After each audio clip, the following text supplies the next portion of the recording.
গোসাইগাঁও মাদক পাচারের অভিযোগে গ্রেপ্তার একটি গাড়ি থেকে উদ্ধার হয়েছে 25 প্যাকেট মাদক। শিলচর থেকে রাজস্থান যাচ্ছিল গাড়িটি।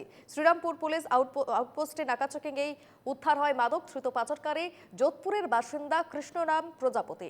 সূত্রের খবর, উদ্ধারকৃত মাদকের বাজার মূল্য প্রায় 1 কোটি টাকা।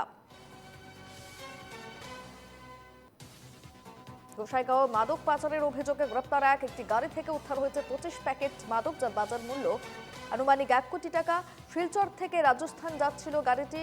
শ্রীরামপুর পুলিশ আউটপোস্টে নাকাচেকিংয়ে সেই গাড়িটিকে আটক করা হয় এবং সেখান থেকেই উদ্ধার হয় 25 প্যাকেট মাদক।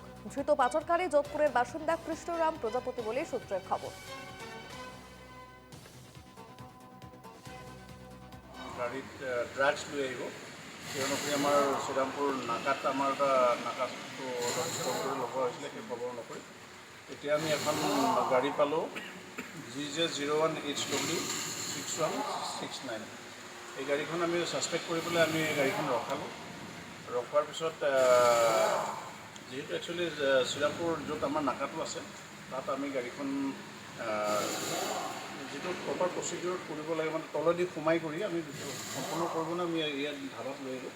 ধাবাৰ যিটো লৈ আহিলোঁ, লৈ আহি পেলাই আমি খুলি মেলি চালোঁ। তাত যিটো তেলৰ টেংকি আছে, তেলৰ টেংকিটো আমি কাটি পেলাই দেখিলোঁ যে তাত 24 কেজি অপিয়াম আছে।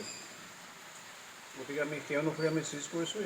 যিখিনি চিজাৰ এক্সিবিট আমি পালোঁ অপিয়ামখিনি, তাৰ ভেলু প্ৰায় 1 কোটি 20 লাখ টকা। এতিয়া আমি বাকী